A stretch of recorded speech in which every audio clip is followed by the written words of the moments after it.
Pop Shield, a long-form discussion podcast about musical topics both past and present. I'm Gabe, and I'm joined as always by Dan. Hello. And Darren. Hello. So, I like to start each episode by asking you guys what you've been listening to lately, but I want to go first. Panda Bear's Buoys, I have been seriously intoxicated by. I think it's a great record, and I wanted to go first here because we got a few, slightly angry reactions to our last episode about Animal Collective because we made it sound like Animal Collective just completely dropped off after, Merryweather, when in fact, we got the Fall to Be Kind EP, or Fall Be Kind rather, which is quite nice. I've enjoyed some of A.V. Tear's solo stuff, and then especially, we didn't mention this, but especially Panda Bear's solo work, I think has been fantastic. I love Tomboy, I love Grim Reaper, probably more than most people, and I see a lot of negative reaction to Buoys, and when I first heard it, I thought it was like the strangest thing. I had one of those, like, I either hate this a lot or love it a lot moments, and as time has gone by, I actually really, really like it. People are saying it is bad are wrong. Neither of you guys have checked it out yet, have you?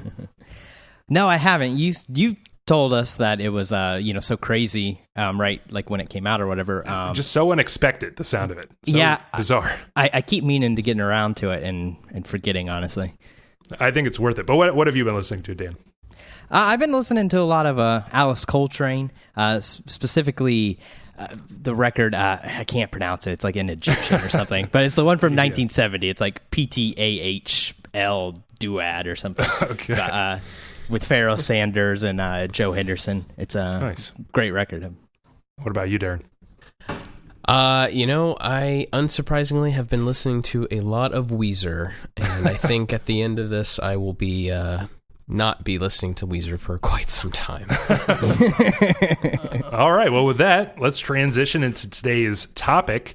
Darren and I would, I think, identify ourselves as fairly unwavering Weezer defenders. I think that's fair to say. But a couple weeks ago, we were faced with our greatest test yet when Weezer surprise released the Teal album, a collection of covers so lifeless, I found myself getting nostalgic for make-believe. Forget the Blue Album and Pinkerton. I'll just settle for a return to Beverly Hills at this point. Weezer is actually set to release another terrible album this March. The singles have not been good, trust me. And yet, I'm certain that, as always, Darren and I will find at least a few things to love about it. This got us thinking. What if instead of releasing so many frustrating albums over the past 23 years, Weezer dropped their third LP today, consisting only of the very best post-Pinkerton songs? Would it be another classic?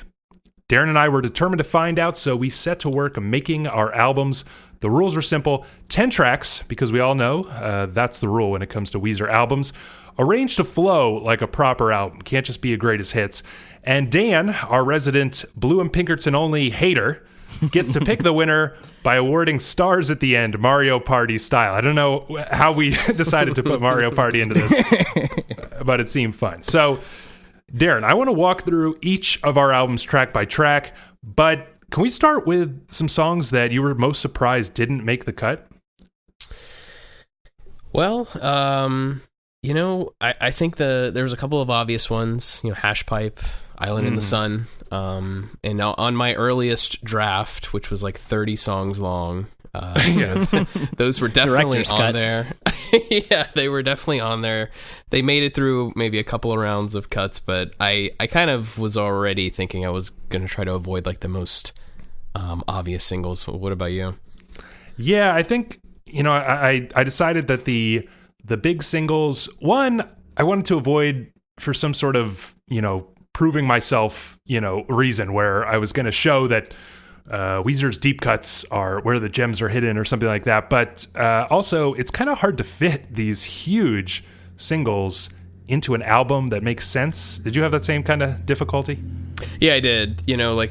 It's interesting. I was kind of thinking of like the Beatles and like a lot of their earliest singles, like not really fitting on any of their records. I felt the same sort of problem trying to fit something that was just such a mammoth Weezer single in an album that I wanted to like flow. It just none of them really fit. Like Island in the Sun, I think, was the one mega hit that lasted for a while, and I just could never find a placement for it. It was always like, track 12, track 13, and I just couldn't find where I wanted to put it. So it got cut. Yeah. But I was my personal favorite, Post-Pinkerton record is probably Everything Will Be All Right in the end. And I felt like I wish I could have used more of that, but it was just difficult. There were so many good songs, but they kind of already belong on that album. You know what I mean? It was really hard to make songs from that album in particular flow with the others. Yeah, that was actually a particularly difficult one. Dan, I don't suppose there were any songs that you were really upset did not make our list? I mean, I was looking forward to listening to Hash Pipe all week, but that's about it. Was not to be. Or some Teal tracks, there was no Teal album here. No Teal tracks, could not make that work.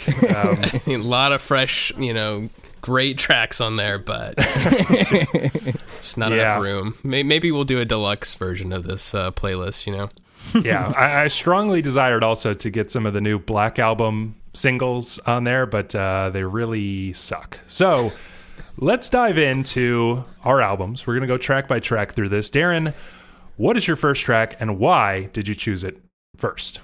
Yep, so I wanted to start off with a really strong track, and I think there was no other album other than Maladroit that I really wanted to find a track on, because Maladroit has some of Weezer's best, songs on it, obviously. Mm-hmm. And so I went with Keep Fishing, and, I know that was actually released as a single as well Big on single. Maladroit, but, I feel like it's not in the same ballpark necessarily as like Island in the Sun and Hash Pipe, but it really kicks off the album for me. I think it's actually a great opener. It's interesting because I was actually, I was thinking to myself, well, I want to try to avoid using an actual opener from one of the albums. Yeah, you know what I mean?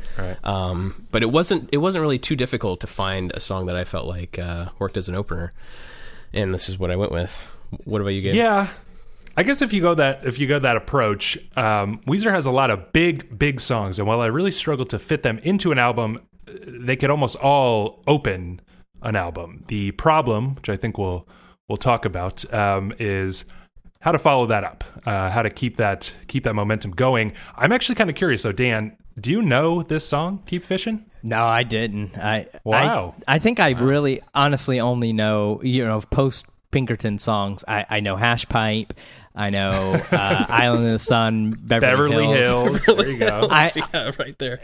The big three. Honestly, I don't think Pork and Beans. That was like a single, right? I know the name of that. I probably know it. But yeah, I maybe know 5. Pinkerton Post-Pinkerton songs. This song, the video had like the Muppets. The Muppets, yes, right? Iconic video, and I'll say a fantastic single. One of my favorite, maybe my absolute favorite of their Post-Pinkerton singles, at least. It's such a catchy song, and it's got a lot of heart to it, which I think is true of a lot of the songs on Maladroit, which we'll talk about, I think, a couple more times throughout these playlists. But also, something that sticks out to me about this song is the bridge is so catchy, it's like a second chorus. And I strongly feel that Weezer has lost the ability to write good bridges since this era. Many of the songs on your playlist and my playlist, I could really do without the lazy ass bridge that just feels like we got to do something before the last chorus. You know what I mean, Darren? Yeah, I have a feeling that we're going to be talking about that a few times throughout this playlist. Because I was thinking the same thing, listening to them. Because, I think listening to this playlist and obviously trying to structure it and pick really strong songs really revealed some of the weaknesses, even within some of the songs that I picked. And it usually dealt with either like the ending, like being like an unnecessary ending, or right. That middle part, like you had mentioned. Yeah. So Dan, what did you think of this song? Having heard it for, I guess, the first time, this massive single. Yeah. I thought the intro to it, with the sort of loud, like booming drums and the guitar at the beginning. If you stopped before River started singing and you told me that was Green Day, I would not argue at all. It very much sounds like a Green Day intro, very like anthemic, however you want to say. I'm playing it a little close to my chest because one of the stars is best opener, so I don't want to give too much away. But very. It doesn't surprise me to learn that it was a single because it really feels like like a big radio kind of alt rock hit. Do you think it works like as an opener for an album? Yeah, I do.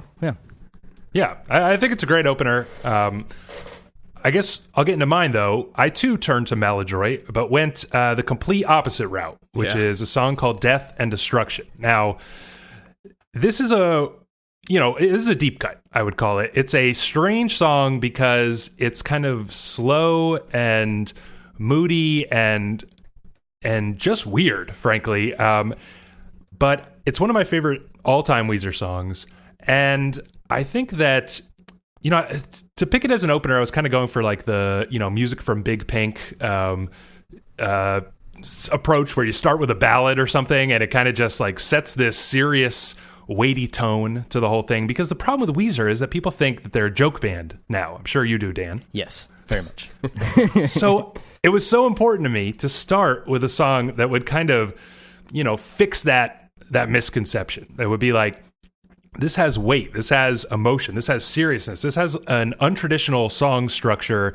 It is musically creative. It's basically an indie track. It's like the most indie Weezer track. And another thing I really wanted to emphasize was, I think Weezer's greatest legacy is their contributions to that kind of first wave emo. They really fit into that kind of, or inspire that Promise Ring, Sunny Day Real Estate world that became so important to indie music as a whole. And so that was the Weezer that I wanted to, put first and foremost. What do you think about that pick, Darren?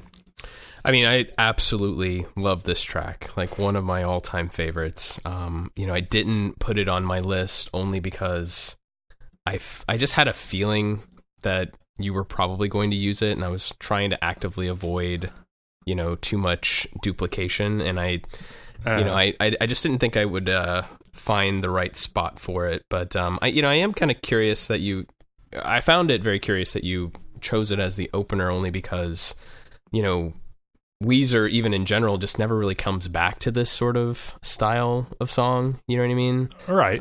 It exists kind of almost in a vacuum, which it's wonderful as it is, but like even on Maladroit, it just, the song after that like goes in a totally different direction, and you never really come back to that sort of theme at all, I mean, it's true, and I initially was against including Maladroit especially, but also the Green Album in this competition because I really wanted to go for, ultra hard mode. I think Maladroit is too good. I think it's it's kind of like Weezer's White Album, if they didn't already have an album called The White Album. It's Weezer's The Beatles White Album because it's a bunch of weird odds and ends, but to me it is perfect because, like we were just talking about, Weezer always kind of drags their songs on too long. It's like, it's got to be the perfect song structure. And Maladroit has all these very short songs that are just like, the idea cannot overstay its welcome. It's just these beautiful melodies, like incredible songwriting, but kind of exploring odd twists and turns and different avenues, and then just, leaving when it's done all it needs to do. And I think that, I wish Maladroit was longer. It's only like 30 minutes long, but I wish it was like double the length and just there was that much more to explore. But I think Death and Destruction is like the idea of the band that I wish Weezer was, and that's why I started my album that way. What did you think of this track, Dan? Yeah, it's not a surprise to find out from you that it is like a deep cut. It felt like a deep cut. I'm trying not to give too much away, but it was slow and felt like a little bit of an odd choice at the beginning. Were you surprised that like this was Weezer? Yeah, honestly, I mean, I think what you said, Gabe, about how, like, people don't expect this song. They kind of think of Weezer as a joke band at this point. And, I mean, I am one of those people, and I do think that. And I felt that way about this song. It really wasn't what I was expecting. And yeah, it didn't feel like a, quote, unquote, what I had the idea of a Weezer song to be. Well, there we go. That's what I wanted to accomplish. I was thinking specifically of you through a lot of making this playlist, and I was like, I've got to shake Dan of these misconceptions. I got to show him right away. This is not your dad's fucking Weezer album. Okay, so wait. Before we continue, would it be worth like maybe mentioning what our overall approach was before we go track by track? Let's save that. We'll just mention as things go on. So with track 2, what were you trying to do with your track 2 pick? Right. So, my goal for this, these 10 tracks were to try to split it up as if you were listening to, a vinyl record, right? So I was really focused in on like, all right, what are these first 5 tracks going to be like? What are the second 5 tracks, right? So, I started off with Keep Fishing because I really wanted like a Smells Like Teen Spirit type of opening, like I kind of had Nevermind on my mind for some reason, and as you know, Nevermind or Smells Like Teen Spirit is followed up by like In Bloom, so like you keep the momentum going. That's kind of what I was trying to go with. So I picked Tripping Down the Freeway, from Ratitude. Definitely an album that I struggled finding a track to include. There are a couple of tracks on there. There's that opening single, which I think is a good song, but there wasn't a whole lot there that I really wanted to work with. Tripping Down the Freeway has always been one that I did like a lot, and I felt like it kind of continued the high energy that Keep Fishing has, and that's where I went with it. Okay, I see. I mean, this is going to be on my list. It's our only shared song, so I'll have more to say about it a little later, but I do think it's a great song, and I think Ratitude is, it's a fun album. It's got a couple gems on it. Honestly, there were a couple other songs that were in my kind of first draft of this playlist, and I guess I'll save some of my comments, but I'll just mention now that I think it's so ridiculous, but still love this kind of refrain of like 08 and 09, 09 and 010, 010 and 011. It's like cute in the best like Weezer kind of way. What did you think of this one, Dan?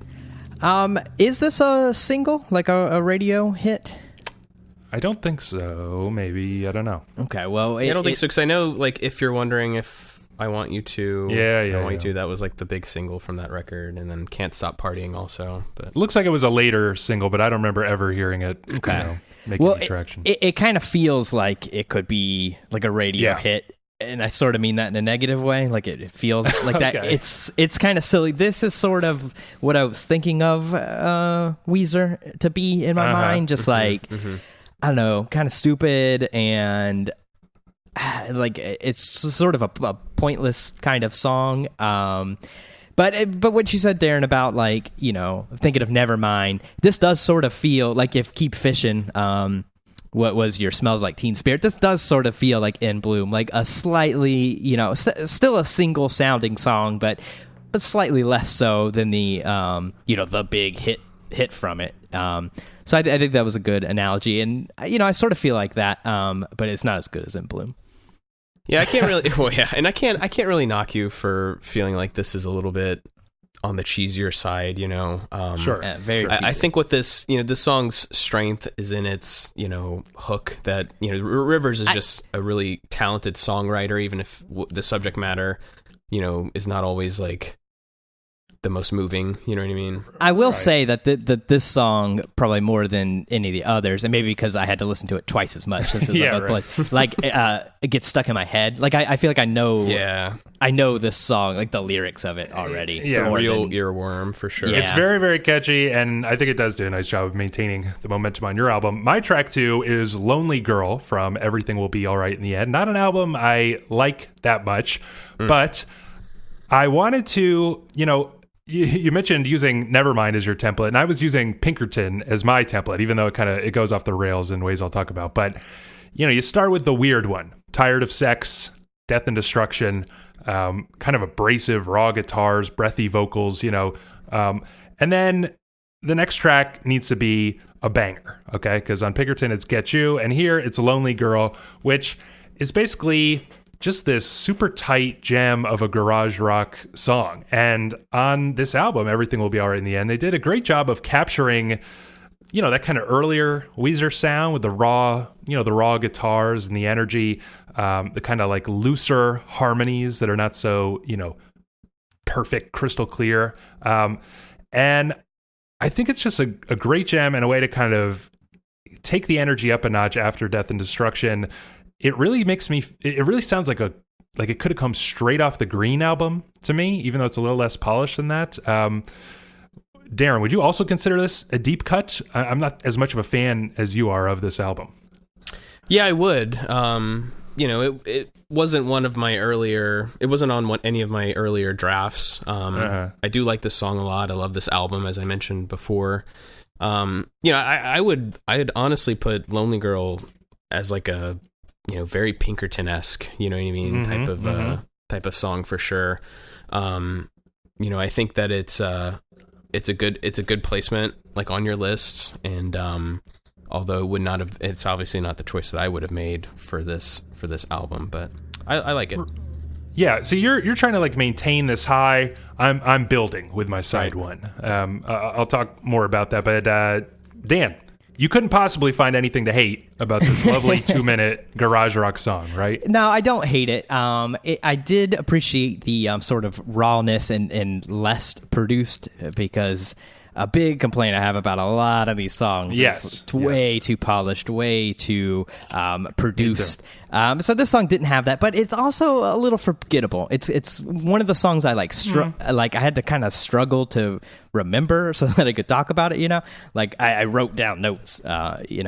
It just was a little bit of like one of those songs that like once it's over, it's just gone from your mind, But I did enjoy the production. I think it drags a little in the end, right? It kind of goes on and on. I don't know. I like when those high guitars come in, like sort of over the ending. It's one of those songs that like could be on a good album, because it's not like a bad song. It's just like, if this was Nevermind, it would be. I can't even think what bad example, but like a song, a song that you're like late tracks. Yeah, just like one of the ones that it's like. It doesn't immediately come to your mind, but when you hear it, you're not like, oh, I hate that song, It's just like, a little forgettable.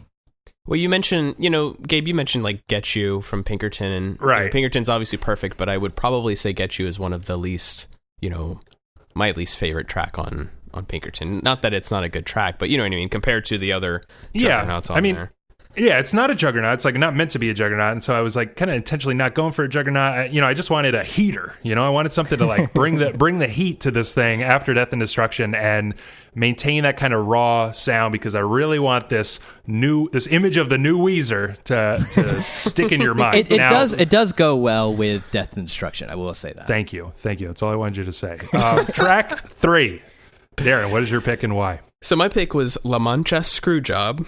You love that, right, Dan? Great oh title. God! Honestly, before you start, when I saw that song title, I was like, oh God, what the fuck did I get myself into? Yes, that's off of Pacific Daydream from 2017, and all right, if I'm thinking about Nevermind, this is the kind of like Come As You Are track, right? So there was like an immediate change there. The momentum kind of slows down just a little bit, so I'm stripping away some of that super heavy guitar for a little bit of a different feel, and something that I am hoping that later on in the playlist will kind of like come back to. It's not just like a one and done type of theme.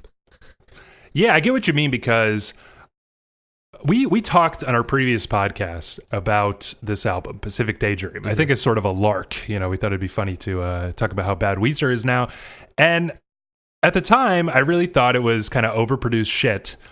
And in listening back to it these past 2 weeks, I was like, I really like a lot of the songs on this album. The problem is this super modern production. And I think, in terms of your playlist, this makes for kind of a jarring transition. We get this kind of like high vocal, like Skrillex Diplo shit at the beginning, and it's just so produced, and you even get this like these millennial whoops, are part of the hook, with like the O's and everything.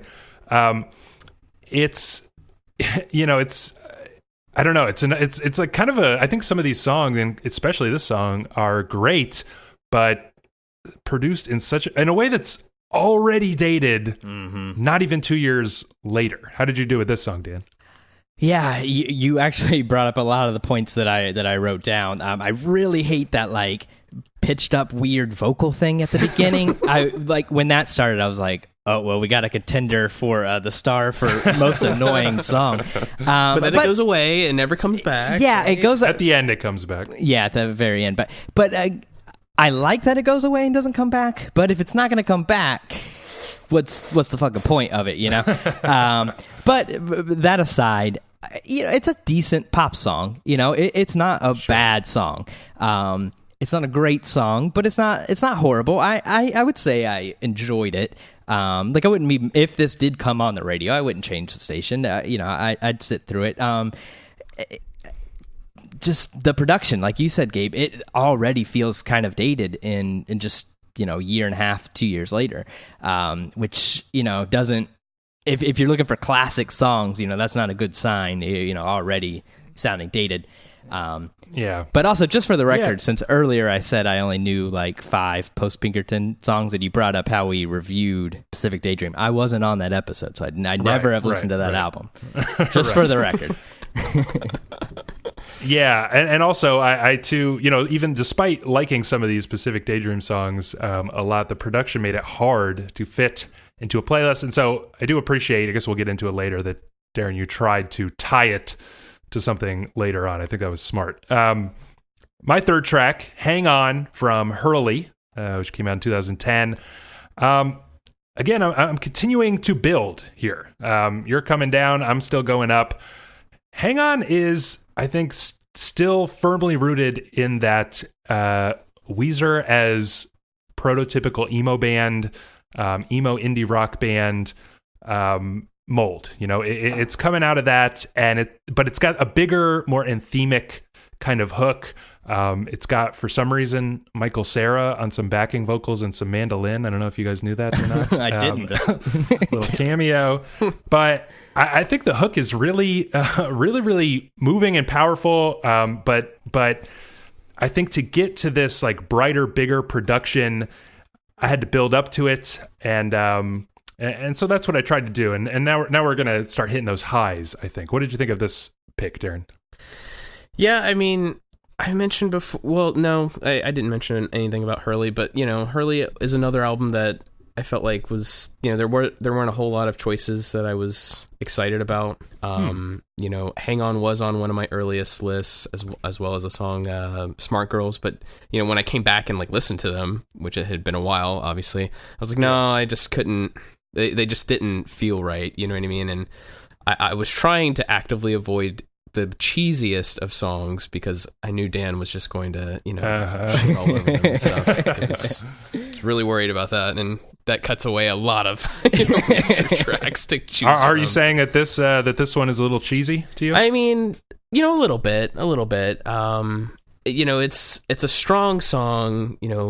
Rivers, again, another great pop track, but for me, it kind of drags a bit, and I just kind of get tired of it. It's not as like earwormy in terms of like I'm walking away like singing the song over and over again like I was doing. I can't believe that. Yeah, I think that chorus is just huge. I mean, I just love it, and I actually find it genuinely kind of moving. How did you fare, Dan? Well, second to Tripping Down the Freeway. I think this is the one that got stuck in my head. There you go. But not in a good way. This song is awful. This song is really bad. It's so cheesy. It's so cheesy. I hate those like sing-songy chorus like with the backing vocal. It was bad. See, it's a bad song. I like to believe I earned the emotional moment because I thought really hard about building to it with this kind of rougher, like more rooted in emo sound. I get what you're thinking, but this is like this is an emotional moment like would be in some sort of shitty rom-com. It's like it's a very manufactured emotional moment. Yeah, Oh God, I hated that song a lot. All right. Well, let's move on to track 4 here. Darren, what'd you pick? Yep, I picked "Oh Girlfriend" from the Green Album, 2001. I wanted to continue to kind of shift things a little bit. We stripped away some of the heavy distorted guitar on La Mancha Screwjob. With this track, I kind of wanted to do some sort of like a ballad. I mean, I think "Oh Girlfriend" kind of fits into that slower tempo, almost like a ballad type of track. But I did want to return to just, straight up Weezer in the sense of like guitars and, Rivers singing and everything like that. And I think the Green Album was a great choice. I mean, there's a lot of great choices on the Green Album for that sort of thing. And "Oh Girlfriend's" like a song that I like a whole lot. And I know it's the closing track, but I really don't feel like it sounds like it has to be a closing track. Like, some songs that you hear just, immediately like this should be a closer, should be the type of song that you close a concert with or whatever. "Oh Girlfriend" didn't really feel that way to me. What'd you think of the pick, Gabe? Yeah, I get what you're saying about that, and I think you're right. And I think that's actually a problem I have with the Green Album is it ends a little anticlimactically, especially it's their third album. It's coming after the in Only in Dreams from the Blue Album, and then Butterfly from Pinkerton, and now this is just nothing like those big grand statements. And that's kind of like the, I guess, issue with the Green Album is it just feels like very light. But I agree that allows something like "Oh Girlfriend" to work in the middle of an album. I still do kind of feel, though, like it's a rather, it's a little bit longer than it needs to be. It's like a little bit of a plodding kind of mid-tempo thing. And, I found myself thinking, I think it's perfectly catchy, but not one of my favorites. I found myself kind of understanding what you were trying to do, like a kind of a come down here. But I think what you just mentioned kind of hurts it because you're like halfway between taking it down and not, which made this feel a little bit like a stretch of the album that was a drift. You know what I mean? Yeah. Yeah. I can understand what you're saying. Okay. How'd you do, Dan? For me, I felt like this was sort of Darren's first filler kind of song. Ooh, it was 10 tracks. There's no room for filler, Darren. That's a little true. But like his first 3, like I could all see being sort of radio singles. And I mean, like he said with his Nevermind thing, which I didn't know before starting this. It makes a little sense. You got the singles, and you got to have one that's not a single. It was like a decent, slower kind of song. There was nothing bad about it, but it didn't stick out to me. In a week, I'm not going to remember that song at all, kind of thing. But it wasn't awful. It's just sort of a decent filler kind of track. Yeah, I just didn't. I didn't think I wanted to. I wanted to make sure that you notice, even if you noticing it is like, oh well, this is not as big of a single as the other tracks. Like, at least says something that it's not like repetitive, like, oh, every song just sounds the same. Yeah, I mean, blurring together. You know what I mean? To be honest, you don't want just hit after hit after hit after hit, because it can get a little exhausting. Not to say that the other 3 songs are so fantastic, but in this in this pretend world, it's decent enough, I'll say. Right, and I'm trying to bring you down a little bit to, pick you up for the climactic midpoint of the album. You know what I mean? Come on. Yeah. Okay. Well, I think that, I get what you're trying to do. Now, what I'm trying to do with my 4th track here is, which is Tripping Down the Freeway, which we talked about previously from Ratitude, is kind of reach the climax of side A, which I've been trying to build up to. Now, Tripping Down the Freeway, we talked about how it's fun, how it's kind of silly. Again, I'm following this Pinkerton template where you got Tired of Sex is this like weird kind of raw emotional thing. Get You is like turn the heat up. No Other One, take it a little emotional. Hang On does the same thing. Some people with no heart would call that corny or like too much, but it's actually really moving. And then we get Why Bother as the 4th track, which is another heater, another wild one. So I thought that I could ape that and go with a more fun track. Now, here's my theory, though, with Weezer, is that the best Weezer songs, maybe not the best, but some of the best, what they do is they are silly, but then kind of unexpectedly moving at the same time. You know, I think of like El Scorcho as the perfect example of this. You know what I mean, Darren? Oh, yeah, for sure. And I think that the issue is the context. I think a lot of their songs of late seem very, very silly, but in a better context, they would be quite moving. So again, you guys found it a little too heavy on the emo side of things, but I tried to build up with fairly rooted in emo songs so that when I get to this silly one, that earworm of a hook is actually kind of moving. Did I succeed at all, Darren? I mean, I think you did, because even coming into this, and I know I picked Tripping Down the Freeway for my playlist, I wasn't too high on it at first. It was through repeated listens. I was like, you know what, this needs to stick around. Like, this song actually is very good. And, you know, I was surprised that this was the only track that we, both picked, actually. Really? And even more surprised on the placement. You know, I put it kind of like on the front end, and you're sort of closer to the middle. But it seems to work really well in both places. You know, I would say that, or I would remind Dan here that, you know, you have, sound-wise, you've departed pretty far from Death and Destruction. You know, your last 3 tracks have been a lot of high energy, you know, yes, straight up Weezer songs. You know what I mean? No. They've been building. I think they've really been building. I mean, this is certainly Dan, what do you think, Dan? Come on.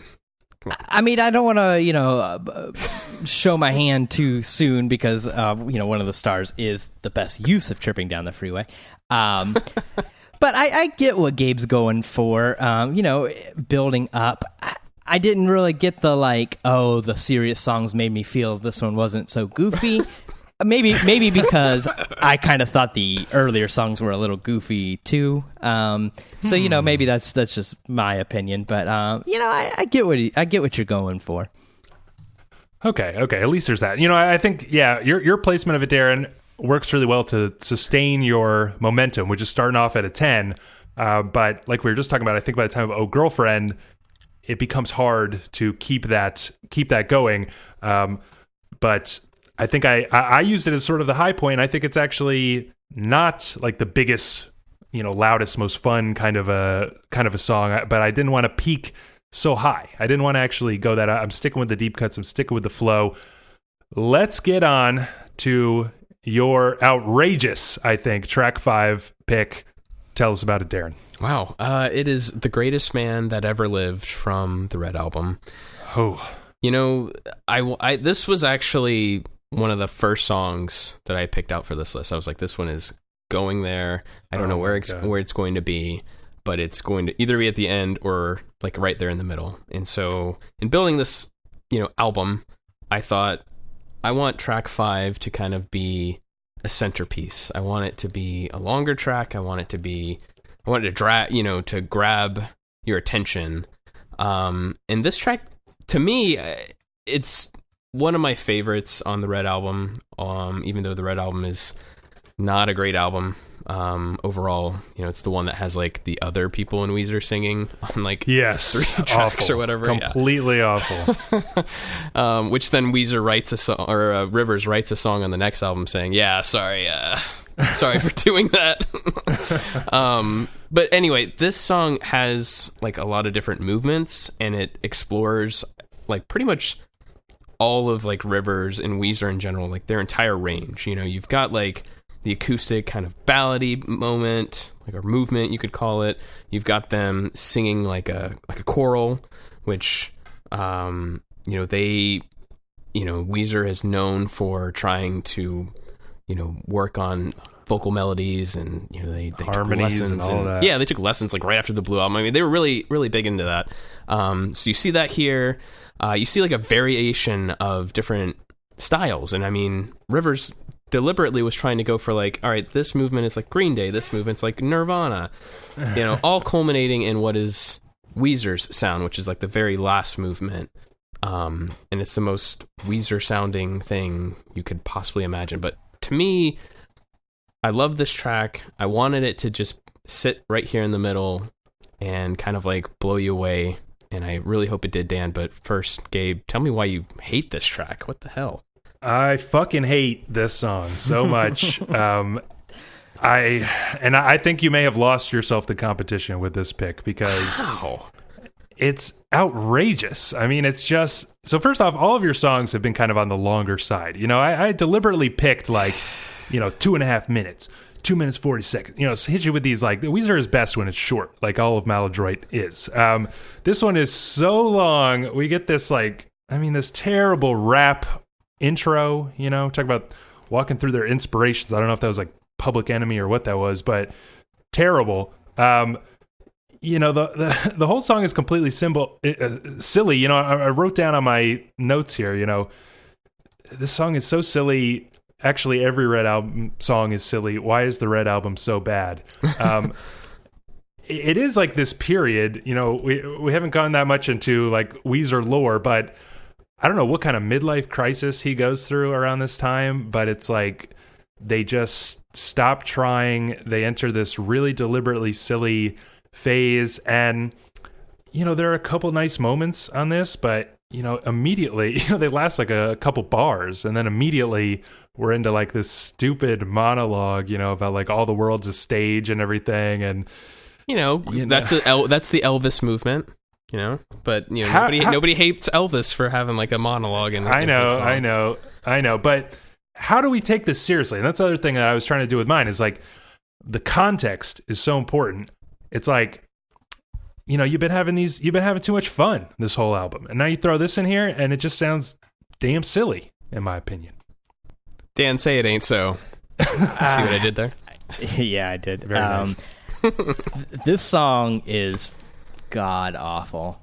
It is really bad. I knew it. So silly.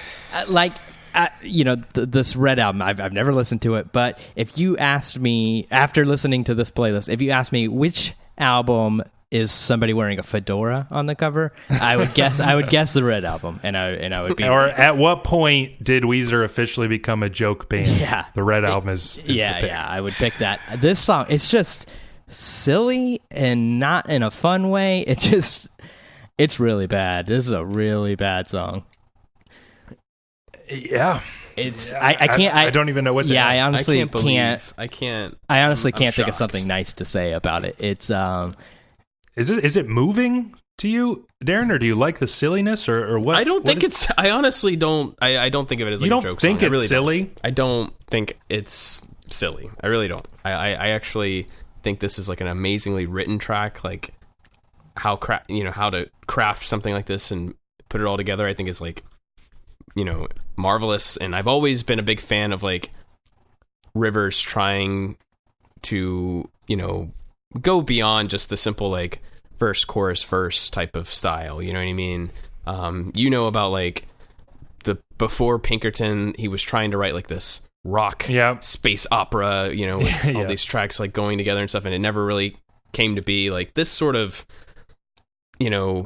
reminded me of that, and I get that the lyrics are whatever, it's not the best, I guess, or whatever, but I don't know, I think I love this track. I really do. I didn't know the story about this space rock opera thing, but if you asked me, this song is the one that most sounds like somebody who tried to write a space rock opera. Yeah, it makes me glad that Songs from the Black Hole was never released, frankly. Same. No, that's absolute heresy. I take that back. Okay, track 5 for me is QB Blitz from Pacific Daydream. I actually found a Pacific Daydream song that I did not think was completely overproduced and impossible to fit into my album because, again, I'm trying to keep that emo indie rock roots thing going on, but I think this is kind of this is the end of side A. It begins feeling kind of like a ballad, and while it picks up at the end, it kind of keeps this little kind of nursery rhyme, sort of mellow, almost melancholy kind of vibe to it.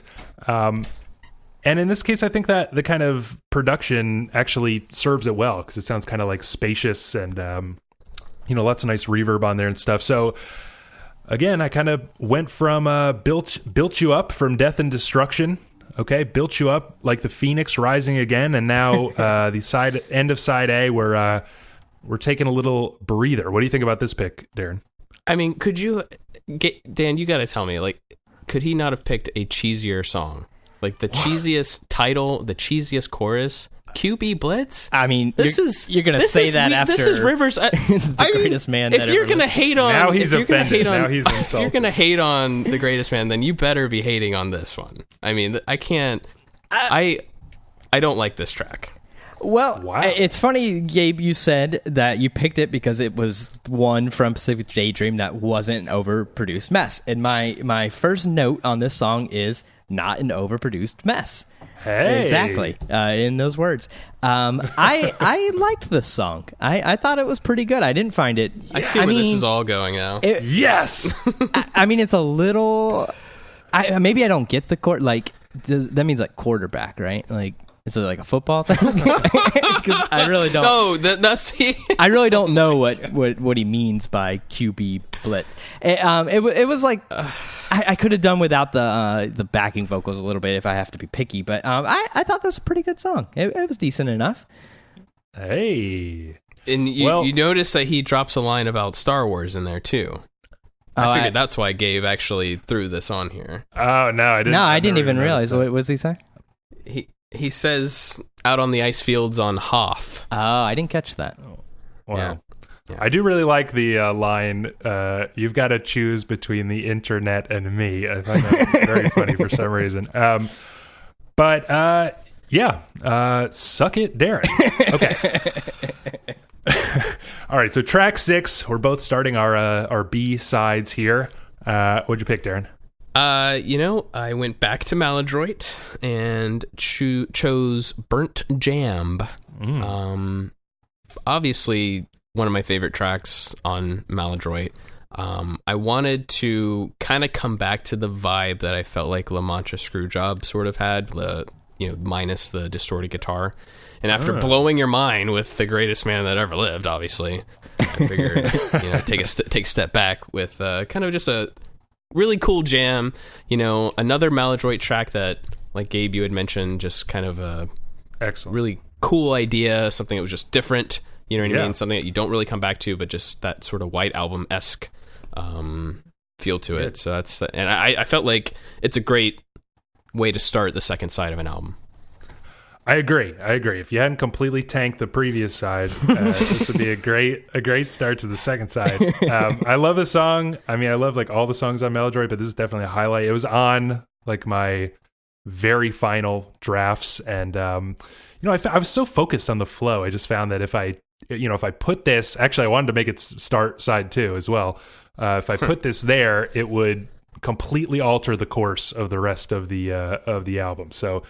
Ended up not, but it is it's funky, it's fun, it's an odd, interesting structure. Like these intrusions of kind of metal guitar are just genuinely fun and like geeky in the way that, Weezer used to be geeky in a charming way, and I really, really feel that on this one. But like all of the songs on Maladroit, something they've mostly lost since is there's kind of like a weight, like an emotional weight to this. The breathy way he's singing, it just feels like he's being more serious and feeling more about it. Did you like this song, Dan? I mean, maybe just because it came after the greatest man that ever lived. You really couldn't do any wrong here. But no, I joke. But I thought this was a decent enough song. You brought up those sort of metal guitars that come in. Could have done without that little guitar solo-y for me. If I'm being picky, I would have got rid of those. But it was a good song. I thought it was a good start to a second side of a record. Sort of being in the middle. It was like sort of one of those kind of hidden, like a hidden B-side sort of gem. It didn't seem like a single, but it's one that like. If this was a real album, nobody's going to pick Smells Like Teen Spirit as their favorite song on Nevermind. This is the song you would pick, You're right. I sort of... And I really believe that Maladroit is like mostly that. They kind of knock out these couple big singles, including Keep Fishing right off the top. And then the rest of it is those kind of hidden gems, which are my favorite types of songs. I too went to Maladroit to start side 2 here, but I picked Slave, the song. I think that it gives a nice reset because it starts with this kind of droning in sound, and it's, I think it's quite emotional. I think it's got kind of that like, this is like the emoist Weezer, and I mean that in like the first wave emo kind of sense. Again, maybe it's been a little thick for you guys. Maybe I'm just weird, but this is like the Weezer that I like. The almost cheesy, but really hard on your sleeve kind of Weezer. I think this song is just so catchy and so genuinely moving. And again, with the raw Maladroit guitars and the breathy vocals and the feeling and the weight to it. I mentioned kind of trying to copy Pinkerton, and I think Pinkerton does a similar kind of A-side, B-side thing. We close with Across the Sea, which is quite the ballad, and then we kind of start off, kick it off again with a little more energy, and I'm almost going to repeat the formula from side A with side B. So this is kind of the death and destruction of side B. What do you think about this pick, Darren? I think it's an excellent track. This is my favorite. This is one of my favorite versions of Rivers, where he just seems like the shy, nerdy sort of guy who just has an incredible talent for writing, songs and kind of expressing himself through the song. And this one is an earworm. It's hard to argue against it. I kind of thought that you would have... this song reminds me of Oh Girlfriend. Like, I feel like that song has the same sort of like emotional element to it, but you didn't seem to think the same when we were talking about Oh Girlfriend. But I like this pick. I do. How did you do, Dan? I thought it was good. Now that you bring up that, sort of starting your B side, it does sort of feel a little bit like Death and Destruction in a good way. Nice. Not really an earworm. I kind of disagree with Darren on that. This wasn't one that caught, that got stuck in my head or anything. In fact, it's one that I like sort of struggled a little bit to remember after hearing it. Keep going, man. but I thought it was, it's overall a good song. It's sort of in the same way Burnt Jam is like, one of the deeper cuts. It felt like that a little bit. Yeah. Maybe not too as good, not as good as Burnt Jam, but it's a good song overall. All right. Again, trying to set that tone for the B-side, like I tried on the A-side. All right, Darren, track 7. What's your pick? I went with Do You Want to Get High from the White Album, 2016. And, Gabe, I seriously take issue with the fact that you did not include a single track off the White Album. You know how much I love that record. I feel like that was a real slap in the face. I tried. I really, really tried. I had for a long time... Girl, We Got a Good Thing, which I think is a fantastic song, but that was on like the second to last draft here and just didn't quite make the cut. But go on. Why do you want to get high? I really wanted this second half of the album to focus a little bit on a bit more abrasive sound after Burnt Jam, right? So these last couple of tracks, that's kind of what I was thinking of. And Do You Want to Get High, to me, it actually reminds me a lot of Pinkerton. In fact, the solo in this song is actually very similar to Pink Triangle, like almost note for note. Wow. And I stuck that track in here deliberately for that. I mean, there's a lot of great tracks on the White Album. California Kids, Wind in Our Sail, LA Girls. I mean, there's a lot of good ones, but... that album is a very like beach, gives me a very beach vibe, right? And that's just not the vibe I was really going for at all on this record. And Do You Want to Get High doesn't really fit in that beach vibe. So I feel like it fits better here than it actually does on the White Album. But what do you think? Yeah, I think that, I think you're right, actually, that they're, because this one's got like a kind of darkness to it. There's another one, Jacked Up, which has like a real darkness to it from the White Album, which I also really like. But I mean, I wouldn't say this is one of my favorite songs. Love the solo with the like kind of ooze, like that come in. That just felt like such classic Weezer, and the solo is so sloppy. But it really sits in contrast with, I think, all of the White Album, which is produced like a big modern rock record. I really just don't like the way this one sounds. And, I find this song catchy, but just kind of, not overwhelmingly so. And I think, again, it's a little bit of that kind of plodding tempo and a little bit on the longer side. I think somehow you picked a lot of the like longest feeling Weezer songs. What do you think, Dan? I kind of like this song. This song was like goofy, silly in the way that Weezer like sort of used to be. I feel like with the Blue Album, okay, and like in kind of a fun way. Like it sort of reminds me of Buddy Holly, like lyrically. Like Buddy Holly. If you that's a great song. But if you like look at the lyrics, it's pretty kind of goofy. And I felt like this one was kind of like that. Like what does he say? Like we can listen to Bacharach or something. Yeah. Things like that. I wish if this song was produced like the Blue Album or Pinkerton, a little less modern rock kind of, it would be, I think this would be like a great kind of classic Weezer song, and they just sort of blow it with the production a little bit, but overall I like that song. Doesn't it kind of feel like almost all these albums would be quite good, Darren, if they were just produced like the Blue Album Pinkerton? Yeah, like if Weezer just produced it themselves like they did with Pinkerton, and just did their best, recorded it live or whatever. Yeah, absolutely. I completely agree. Like one of my favorite things about the Blue Album in particular is the way the drums sound. They sound like when you're in the room with a drum set, and I love that sound. And on all these post Blue Pinkerton things, it sounds like studio produced drums, and it bugs me. Well, and Rivers' songwriting has always been strong, but like I mentioned back when we talked about Pacific Daydream, Gabe, it really feels like he just goes to this like playbook and crafts his songs based on like the most perfect 4-bar melody, and then puts it together with something else, and like there's no soul in that, right? And when he's writing like the Blue Album or Pinkerton, I'm imagining he's just in this journal just jotting down all sorts of ideas and things like that and just going for it. But nowadays it's like he's got this perfect, which he does, he has basically a playbook that he refers to, and if he hears something or something comes to mind, he'll jot it down, and we may see it like 2 albums later. I mean, it does have like a sort of calculated, like algorithm inspired sound a lot of the time. I didn't want to mention it while Dan was fawning over QB Blitz, but that has another one of those absolutely terrible bridges that are just the laziest things ever. My track 7 is not like that at all. It's Glorious Day, in my opinion, the best song on the Green Album, and that includes Hash Pipe.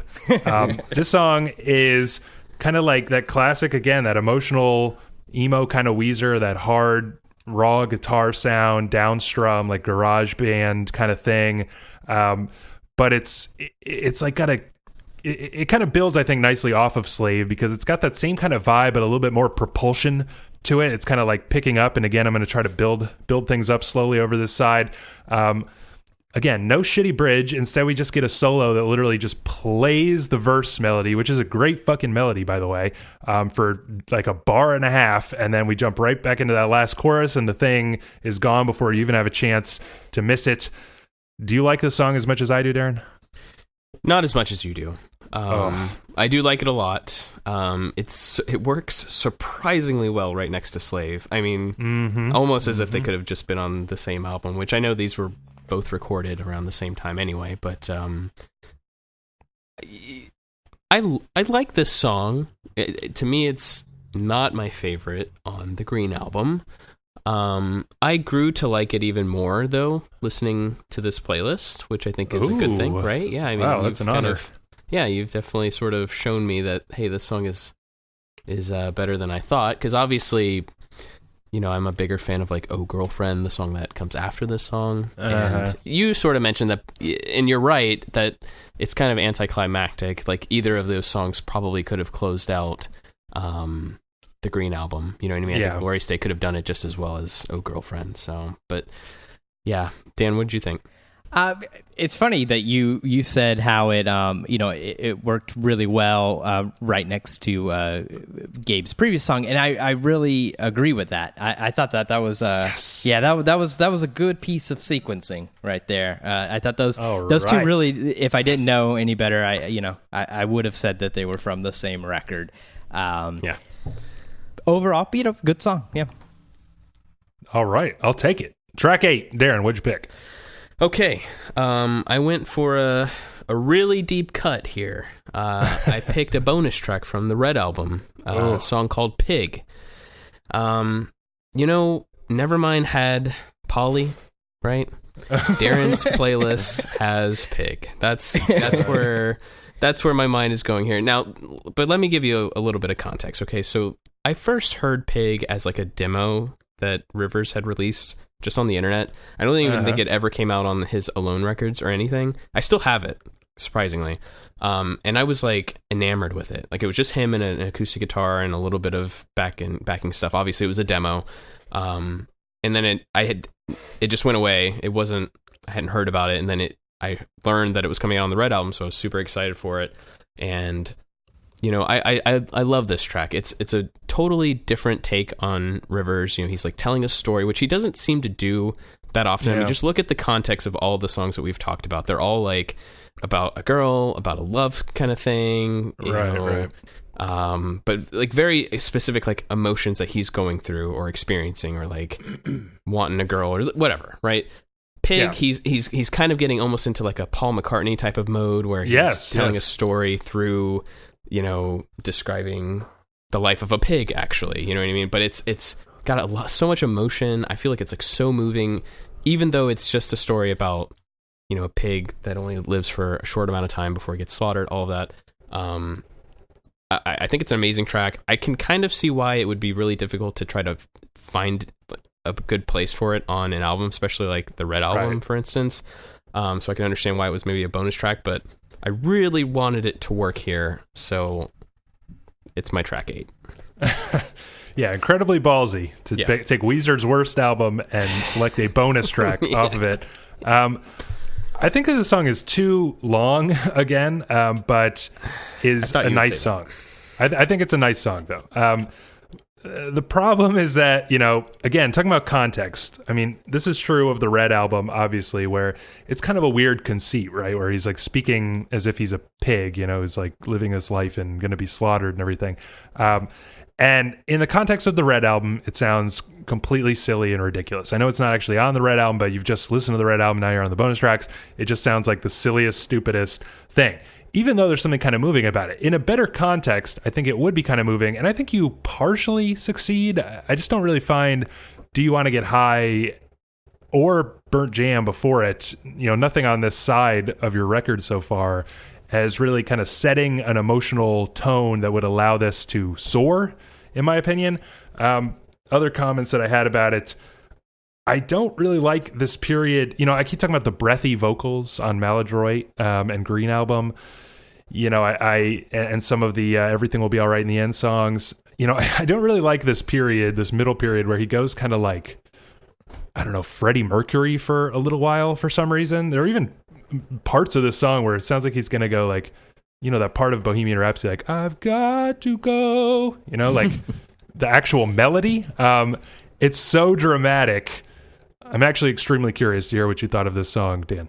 Yeah, I mean, I'll give you, it's ballsy to pick, bonus track from the Red album. My first note on this song is Red seems like it's the worst album.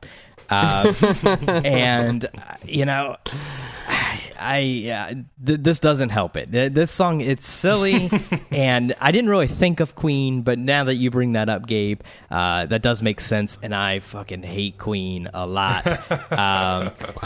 Not a good song. Not a good song at all. Wow.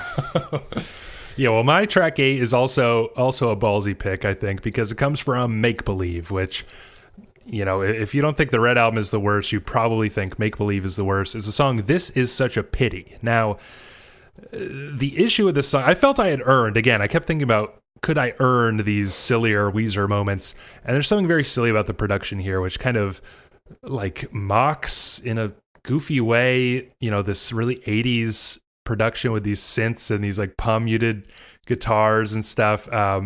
Even the solo is like this amazingly ridiculous, like triple guitar harmonizing thing. It's got all the ingredients to be a silly, ridiculous, stupid late Weezer song, and yet I think the melody is quite moving and a fantastic chorus, especially the end, where he sort of drags out the chorus melody. He actually always does a really good job about that. You know what I mean, Darren? How like the last 2 bars of the last chorus, he like changes the way he sings it in a way that is always so good. Yes. That is a talent for sure. But so, I thought that I had earned sort of a late album twist with the strange production. Again, I was very focused on making the production work, which is hard with all these different sounding albums. I wonder what you think about this pick, Darren, and why you didn't have the balls to put a make-believe song on your album. Well done. I kind of hate you for putting this on here because, again, you avoided the White Album for this garbage album. I went back and listened to it, and I will say that this is such a pity. It was the only song that I had on any early drafts of this playlist, but I really don't like this album at all, and I don't like this song. I just don't think it was good enough. If I feel like I would be trying to force it if I tried to put this song on here. You didn't think it was good enough to like escape the silly production, or you just really don't even like the song at all? Well, I don't really care for the song that much. I think the production is too silly, and I don't like the overall sound of the album either. Like I feel like it sounds terrible compared to even the more polished and modern sounding records. Like it just doesn't. It just was so jarring, and like even I know you feel like you earned it on here, but like I felt like this was a very jarring track when I got to this point. I was like waiting for it to end usually. Wow. Dan, what about you, Dan? Come on. This one sort of surprised me because in my limited Weezer knowledge, I do know that Make Believe is much maligned. So I was kind of thinking that this song would be like super awful, but I thought it was okay. The production was a little corny. Didn't dig that much, but I thought the vocals were nice. Overall, it was an okay song. I didn't love it. I didn't hate it. But it did surprise me. It was better than I expected it to be, with Make Believe being so hated. There we go. I'll take that. I will take it. It's interesting that we picked Make Believe and Red Album for the same track. Because around track 8 is where you can like kind of throw a couple curveballs, I think. Exactly. I think that's where you can do it. Yeah. Okay, but track 9, you got to start gearing up for the grand finale here, the penultimate track. So, Darren, what'd you pick? I've Had It Up to Here, the only track that I selected from Everything Will Be Alright in the End, because sadly you assholes would not let me use the medley at the end, which I don't even know if I would have ended up putting that into the album. I just wanted it there at the very beginning anyway. But you could have spent 3 songs on it. Yeah, that would have been real ballsy, right? Yeah.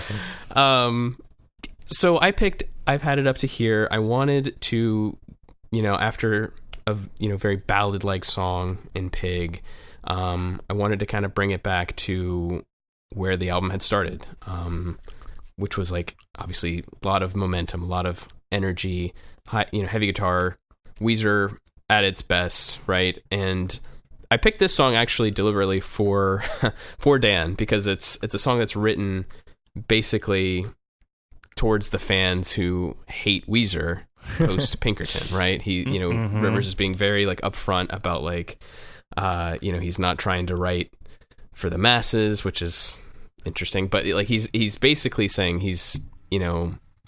I tried to give everything to you, and you just more or less turned away, and it didn't really seem to matter what kind of music he wrote. It would never be good enough.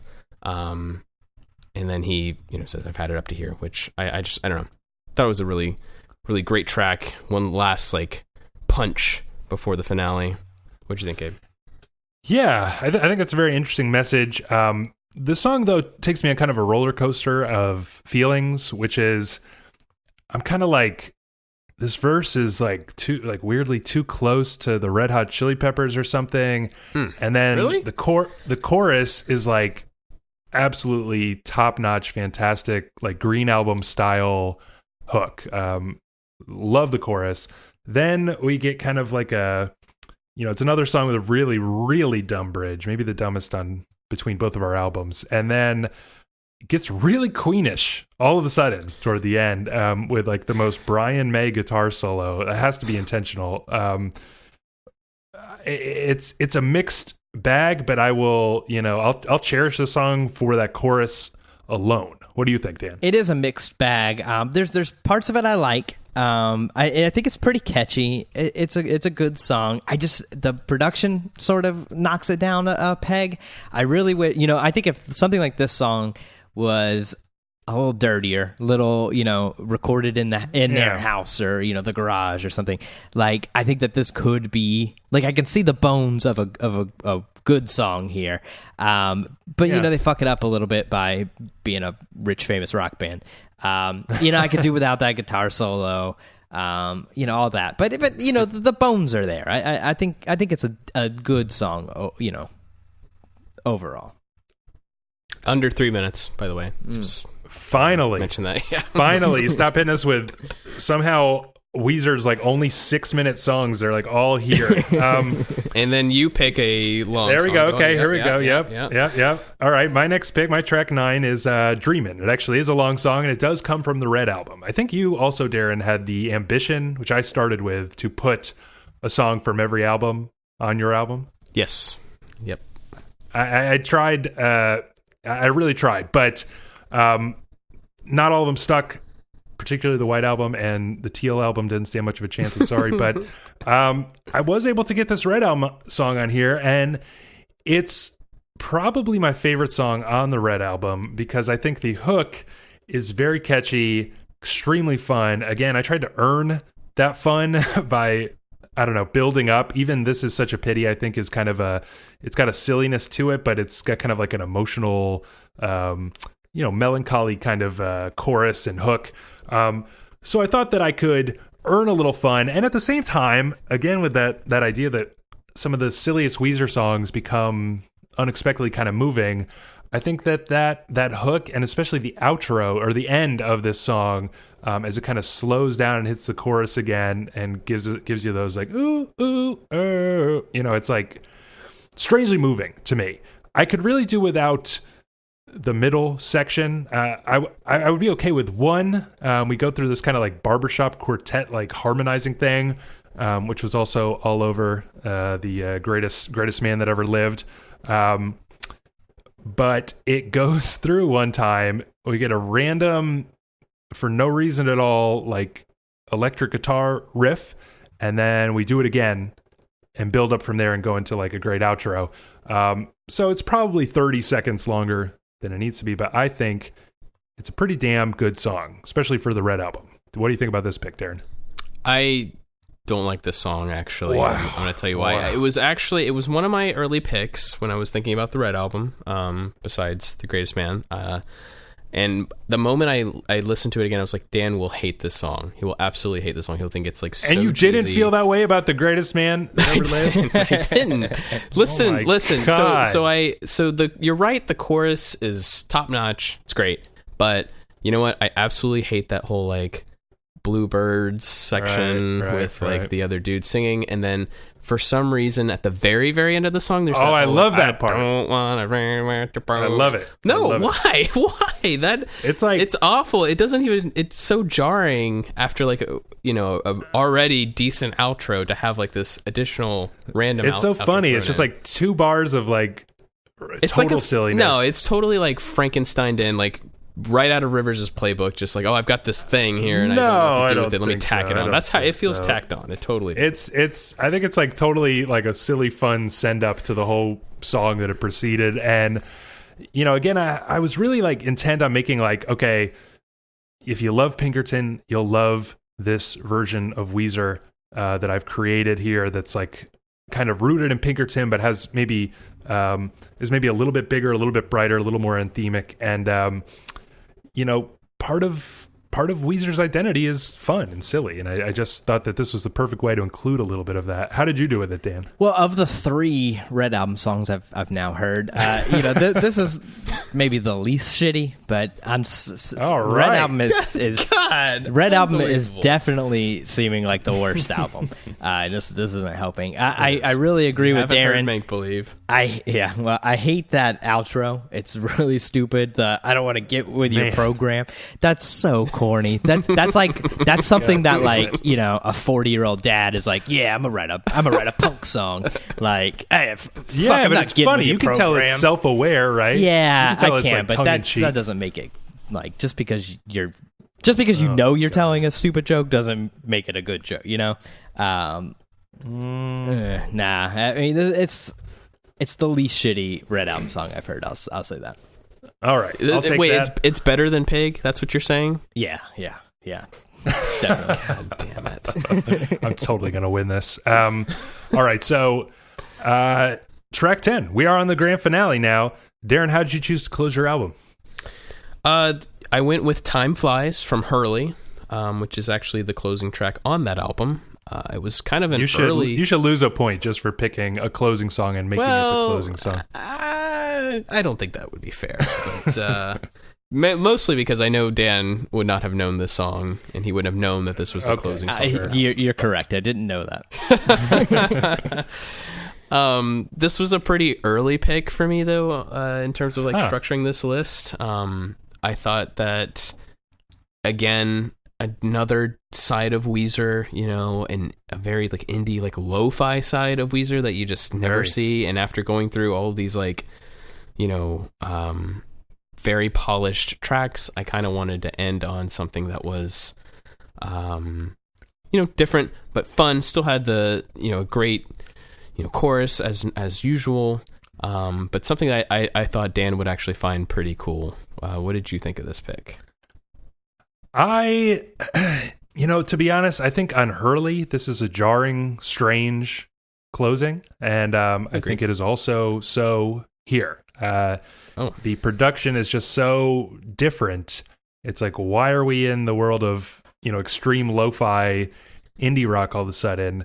Hurley, I think, is kind of their indie album. It's like the first album after their deal on the majors had run out. They signed with an indie label, and it kind of doesn't exactly work out that way, but it's like they make at least some nods to the world of indie music, and a lot of times I think they come off as being a little strange. On Hang On, the song that I picked from Hurley earlier, there doesn't need to be mandolin on that, but it's kind of like an indie thing to do, to just add a mandolin to a rock song. You know what I mean? So they go for it. So I feel that way about the lo-fi here, and I think it's quite a nice song, but it's not as, I don't know, it's not big enough to close the album, in my opinion. It seems to just kind of this stomping country thing, and just kind of where I'm like, oh, it's over. Wow. What about you, Dan? Well, I won't give my opinion on whether it's a good closer or not, because that's a star, so I'll hold on to that. But as a song in general, I like the lo-fi-ness of it. If anybody listened to the old podcast or anything, I bitch a lot about clean production. I hate it. I hate when something sounds way too studio, and that's a big problem with a lot of Weezer. So I really enjoyed there's a slight distortion on the vocals and the drums, it's recorded too recorded too hot, and I like that. But does it fit? Do you feel like it flows into that? I don't want to show my hand. So I'm not going to answer that yet. But I'm just trying to talk you down before you give that star. I know you are. But I like the song. I'll say it is. Can't change your mind now, Dan. I think it's really funny that you both picked a song from the same album. And if I had known that it was the ending track on Hurley, that would have made me a little. Yeah, that's cheating a little bit. But I didn't know that. Yeah, that's right. That's right. I didn't know that. All right. So I, for my closing track, also picked from Hurley, but I picked Unspoken, which comes around the middle of that album, because I'm not a weak bitch who picks closing tracks to close my make-believe album. Okay, so This song, I think, works really, really well as a closer. I think it kind of ties the bow on this experience by kind of reminding you after a little bit of late album fun that, again, this is an emo band. This is an indie band. I mentioned that Hurley is kind of their indie album, and this has a little bit of the problems that I was just talking about where there's like flute on it for no reason, but it also has kind of a rough around the edges quality in the sense that the vocals are distorting a little bit. The mics are a little bit too hot there. And the harmonies are a little bit, loose, a little bit rough, which I love about sort of earlier Weezer. Mm-hmm. It sounds like it's going to be sort of an acoustic ballad to close, Butterfly style. And then at the end, suddenly just explodes into full emo rock mode, which I think is kind of a badass way to go out. What do you think, Darren? I think this was a good pick. I do like this song. As far as like the sequencing though, I hate the fact that you've got Dreamin' and This Is Such a Pity kind of before it. I think if this was truly an album and I was listening to it, I would probably like be skipping tracks 8 and 9 to get to this track, because I think it kind of exists. It exists really well on its own. I kind of wish it just stayed acoustic and didn't explode at the end, because the song is just so great and it has this like almost like demo quality to it. But Rivers, he makes really good demos. I mentioned this with like Pig. I mean, I would even be willing to argue that the demo of Pig is as good or if not better than the studio version. And this sounds like a song that started out as a demo and very well could have just been transformed into a loud Weezer song the entire time. But thank goodness Rivers decided not to do that and like leave that sort of demo like quality with the acoustic guitar and the kind of like loose vocals, because it makes the song. It really does. What do you think, Dan? Yeah, I sort of agree with Darren a little bit. The acoustic part is fairly nice. I do like that, like the previous song. It's a little rough. It's not as polished and overproduced as a lot of stuff. But that big crescendo when the band joins in, that's just like kind of corny. That's like something a radio rock band does, and that's what in my mind Weezer has become, and something like this sort of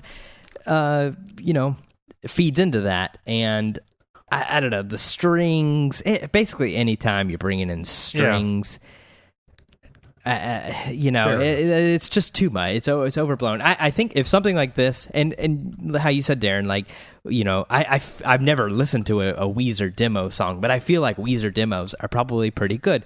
Like, I can't deny that Rivers Cuomo is like a great songwriter. Like, these are all like, almost all the errors are in production and just like making them feel dated. But like if you stripped all the songs away to just the bones of the song, I feel like Weezer would still be a great band, and a song like this like really kind of points that out to me.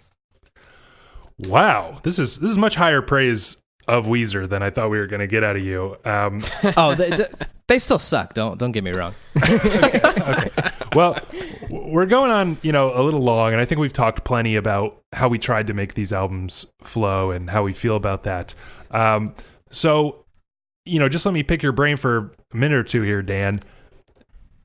Did this at least like make you kind of double, think again about late Weezer? Like, it kind of sounded like you were on the verge of saying something nice about them a second ago, that there might be some hidden gems in there. Do you feel that way after listening to these? I mean, there's some hidden gems in there, but I always sort of believed that, I assumed there were, because I mean, you don't write too good, like the Blue album in particular. Like I would not in any way argue that that's a 10 out of 10 album. That's a great record. Pinkerton, I love as well. I don't love it as much as Blue, but it's another great record. I don't think that anyone can write something as good as those two records and not ever write anything, even close to it ever again. Like I said, I think that their biggest flaws are in production, and just like if they would just strip it down and not be so worried about like the sheen and polish, I think that they could make, maybe not another 10-10 classic, but at least, something that's worth listening to, worth your time. But overall, I don't think that they like hit that here. There was a couple songs that that's sort of like I can see the sparks. I can see it's approaching that, but it never gets there. It never really gets super close to there. So I'll say my opinion of Weezer has not altered much after this.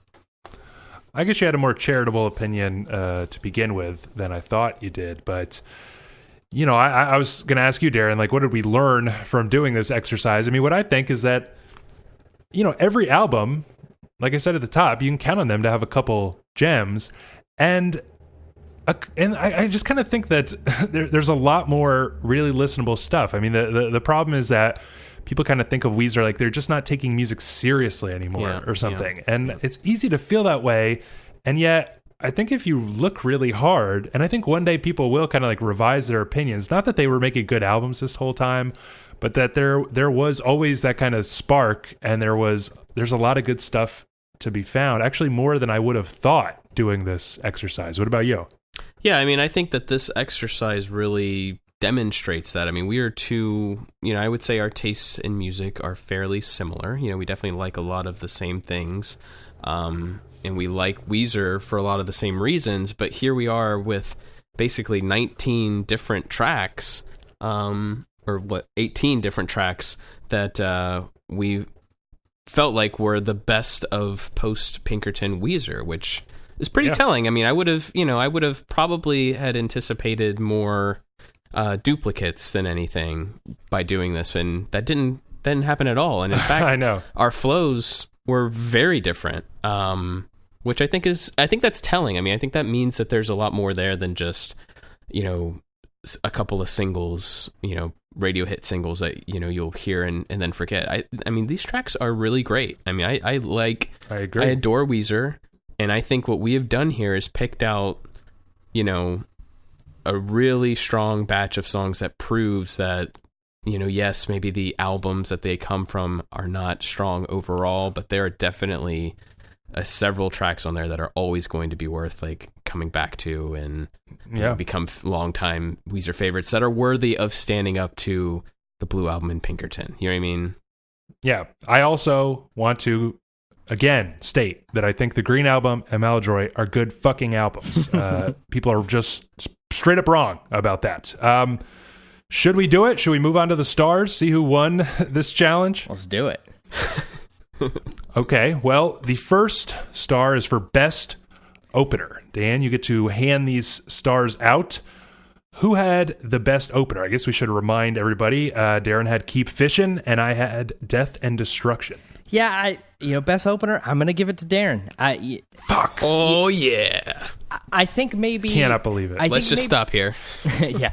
I think maybe I liked Gabe's song better, but I think that Darren's like grabs your attention. That Green Day drum fill at the beginning, while corny, does grab you. It does grab you. You listen after that, and I think that's a good thing to have in an opener. So giving it to Darren. Unbelievable. Yeah. All right. Well, best closer. We just talked about it, but both from Hurley. Darren had Time Flies, and I had Unspoken. Yeah, this probably won't be a surprise, but Darren again here. God, damn it! I just I don't really... like how this is starting out well for me, though. This is... Yeah. Mario Party, it doesn't usually go well when you start. Yeah, that's right. Yeah. That is actually very, very true. We'll get to chump charity here in a little bit. Just Time Flies, I thought was sort of the better song. Honestly, I don't think either one was like a fantastic closer. It just came down to I enjoyed Time Flies a little bit more. Unspoken, I hated the strings. Got a little dramatic at the end. But that was a close one, I'll say. God damn it! All right, most intriguing song. Now we sort of define this as the song that.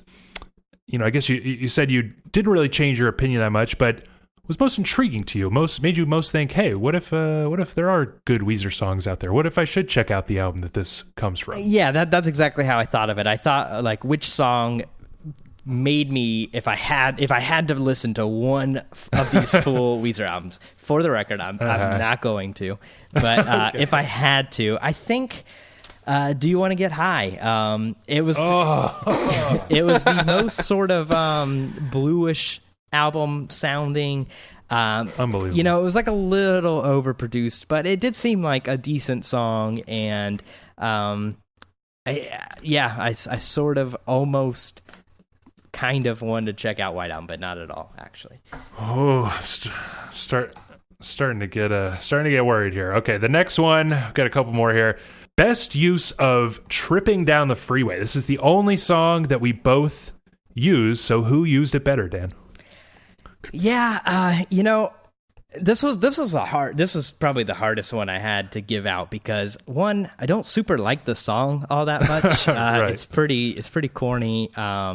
It honestly sort of surprised me that you both picked it. You know, when I saw that before I listened, I thought it was going to be like clearly the best song or something. I didn't feel that at all.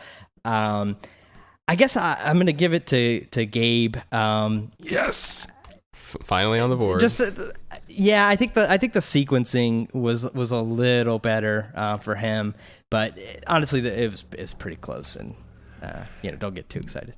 Yeah, I mean, kind of interesting that I think. I mean, Darren used to kind of keep the momentum going, but also to kind of start bringing it down a little bit, and I use it as sort of the peak on the way up. Opposite uses there. Okay, the next star is for best banger. I guess this is kind of like best song. I don't know. However you want to think about it, Dan. Yeah, I basically, I just thought of it as best song. I thought you were trying to, connect with the youth using, banger. Okay. And I chose QB Blitz. Oh my God! I can't believe this. Amazing. I thought that song was pretty good. When I listened to both of these playlists, that was the song that I was like, I wasn't excited for any of the songs, but if I had to be excited for a song, I think that one was probably it. Wow. And it surprised me a lot because Fantastic pick. Because Pacific Daydream has like the lowest Rate Your Music score and stuff, so it really did sort of surprise me that I liked that song. Yeah, it's a gem. Okay, up next, we got a negative star. Just like in Mario Party. Well, I don't know if they take away stars, but just annoying shit happens in general. You can steal stars, Yeah, so negative star here. Most annoying song. I think I know who's going to win this one. I'm just going to go ahead. Yeah. Yeah. This was the easiest. This was the first star I assigned. And I'll say I assigned it. I listened to Darren's playlist first, and I thought about assigning it then, but I said, hold on, listen to Gabe's. Maybe it gets worse, but it does not get worse. The Greatest Man That Ever Lived. That song is god awful. Well deserved. It's really bad. Wow. So now you tied. You can at Dan for all that hate. No, ain't nobody gonna at him about that. Yeah, at me all you want. In support. I'd love to hear a reason. That song was so bad that I hopped on Rate Your Music to see if it was a single, just so I could give it 0.5 stars, and it is, and I did. Wow. Only when I bothered rating on Rate Your Music. Incredible. It was offensively bad. Okay, we are tied then with 2 stars each, and we have another negative star. This is worst lyrics. Worst lyrics overall, I guess the most moments you found yourself cringing from the lyrics. Whose playlist won that one?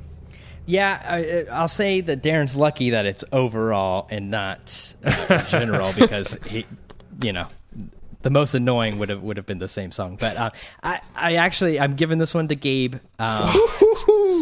Sort of mostly because of Hang On. I thought that was just really corny. That was my second. That was my second. Yeah, that was my second least favorite song. No, honestly, QB Blitz's lyrics are kind of stupid. Like, I like the song, but the lyrics are sort of stupid. I thought the lyrics to Dreaming were pretty dumb. Wow.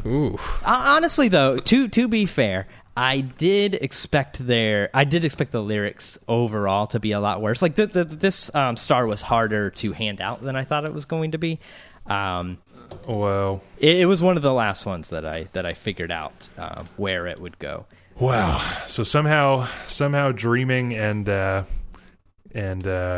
what was it? Hang On. Hang On. Add up to be worse than Greatest Man That Ever Lived and what Pig. I thought is Wow. see, I mean, Pig is a bad song, but I didn't think the lyrics were like Thank you. super stupid. Thank you. Okay. You know, so like, you know, The Greatest Man That Ever Lived is god awful, but you know, it was like kind of one song, whereas I had at least two one on 6-minute song that's longer than both of these songs put together. All right, let's move on. Fair enough. The next star is for lowest cumulative rate your music score. Now, you kind of alluded to it earlier, Dan, but almost every Weezer album after Pinkerton has like a very low score on rate your music. They're all pretty low. So you added them all up, at least I hope so, and this is a positive star. I want to clarify because I think it's more impressive if you used worse albums, and I honestly have no idea who's going to win this.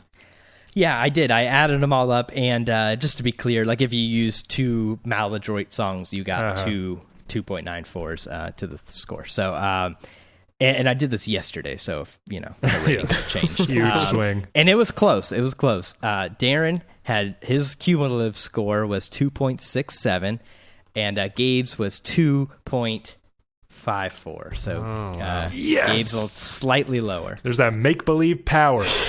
yeah. I thought Red Album was going to save me, actually. But. All right. The next second to last star is for best sequencing. This is best flow. I swear to God, I worried more about this than the actual song, so I hope to God I win it. You do. How are you gonna? Oh, okay, yes. Great. Yeah. You do. I will give you that. Yours felt the most like a sequenced album. It's a bad album, but it's it did feel a lot like a record. So I give you that one. All right, and the last one. Are we tied? Am I right? Am I calculating that correctly? No, we're not. I don't think we're. I think you're up one. You're right. Okay. So you need this to tie, and we have no plan of what to do in the case plan. of Everybody a tie. wins. But best album, all together, best album. Who won, Dan? All right, for best album, my thought process was if I had to listen to another one of one of these playlists again, which one would I be least mad about? And I went with Darren's. Yeah. He had some missteps, Greatest Man. But overall, his songs were all ones that were like Greatest Man was the only one that I actively hated. Otherwise, it just felt, like they were all decent enough tracks. So I gave him the overall one.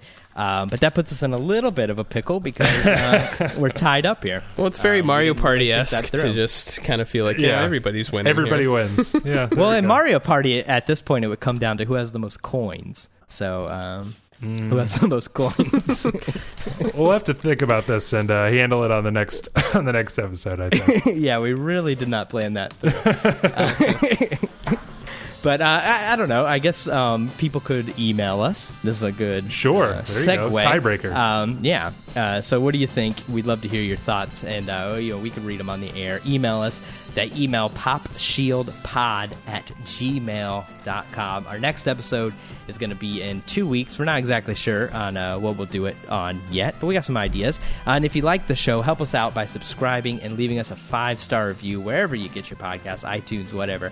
And stay connected. Twitter, Facebook, Instagram, all of that junk is at PopShieldPod. And we'll see you next time. See ya.